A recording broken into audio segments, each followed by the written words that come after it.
Bye, Rashi. Is he going? He's already gone on loan and need to Aston Villa. No, is this going? Yeah, it's rolling. Rolling. I saw a well funny meme of Rashford before. What the hell is that?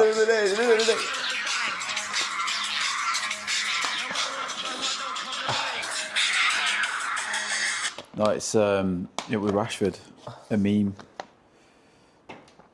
Can't find it. Here we go. Do you know who that is? Kyle Walker. No, it's Gabby Bunglehore. Who's that? Show him. It's just if you. It's quite a niche. Yeah, they probably have no idea. Explain it. It's quite funny. No, just he's an ex-average player that used to play for Aston Villa, and like it's like the past, the present. But he actually looks a bit like him. He's got a bit of a screwed up face like him. Just quite funny. Right, guys. Right. Enough malarkey. Welcome back to episode 15. So we have been here 2 weeks now in Australia.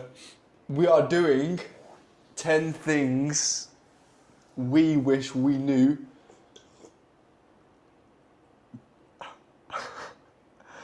10 things we wish we knew before we moved to Australia. Okay? Some of them are serious, some of them are a little bit jokey, but not so jokey. Some of them are good, some of them are bad.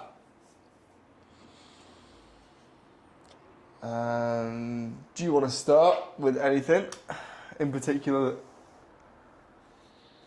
How hard it is to surf. So you were like giving it big one, saying how like you were going to be a pro surfer in a couple of weeks. Yeah, there's a steep learning curve to surfing. Yeah, right. It doesn't help when you got the wrong board as well. No, so yeah, I was way too confident with surfing. I just didn't think it was going to be that hard. It is the hardest thing I've ever done. Nothing has tested my patience more than surfing. Yeah, so if you plan on going out to surf and you think, yeah, I'm going to be sick, don't make my mistake. And also don't just buy a board that's quite small. Don't buy a board that's built for a little girl.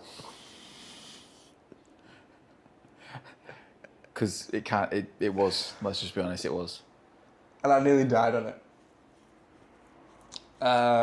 Yeah. Okay. Next. They also don't teach you how much you can hurt yourself. Surfing. I've literally sliced my finger open. On a fin. On a fin. Yeah. But, yeah, on the other hand, this country is pretty mega in terms of how healthy it is. In terms of everything. So this links into too with prices of food. The things that seem to be unhealthy for you are more expensive. For example, chocolate.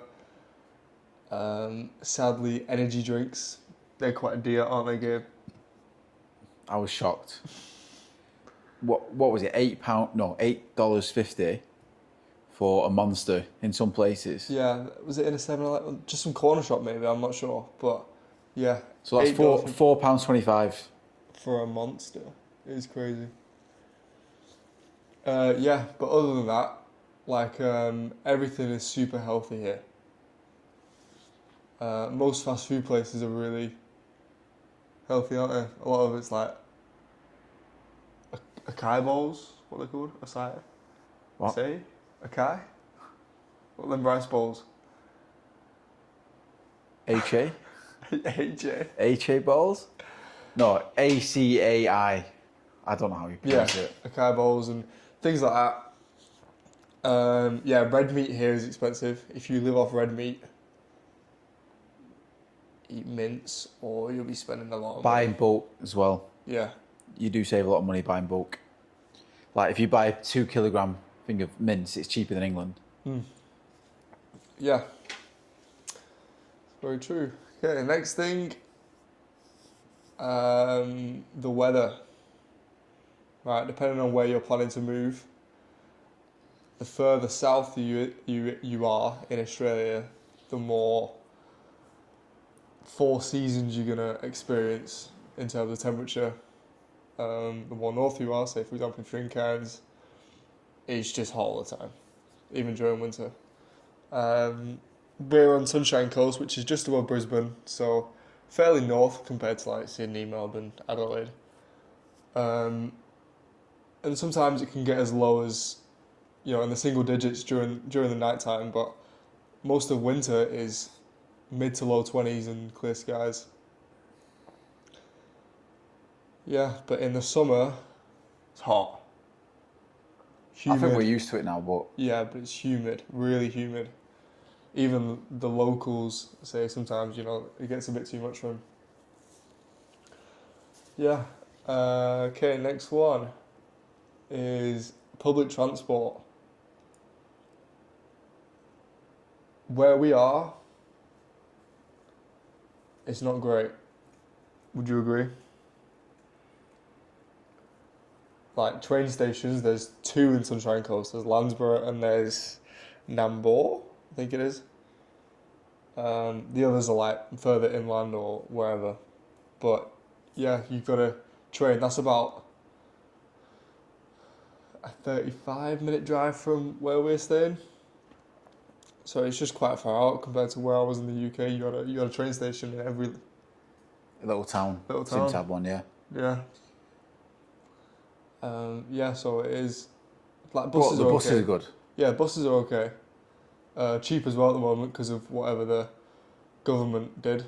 50 cents every time you use the bus. Is it 50 or 25? 25 pence, like UK pence. Oh, all right. 50 cents. Which is, Yeah. cheap. You could go on like end of the line Yeah, you on could. the bus and it'd still cost 25p. Yeah, you could get from. What is it? You could get from the top of Sunshine Coast, so Noosa Heads, to Caloundra, which is an hour and a bit drive for 50 cents, which is pretty crazy. Alright, next one is Rego, which is basically insurance in Australia. Okay, so we can only speak of UK insurance and what it's like in the UK. There's different options, but here, 99% of people only get Rego, registration of whatever. It's basically third-party insurance, right? So any damages on your car, you don't pay. Or you pay for. Any damages on another car if you get into an accident is covered with insurance, and it is a lot cheaper as well compared to the UK, which is what I've heard about. Right, for people, next one, people wanting to do hospitality jobs, you need an RSA or an RSG, right, which is a certificate you need to serve alcohol or work in a facility where there's gaming or like gambling stuff. You used to do a course online. There's specific courses that are the correct ones and some are not the correct ones. I've heard it is a little bit of a nightmare to do. It takes a good time, so do that as fast as you can when you get out here if you are planning on doing hospitality stuff.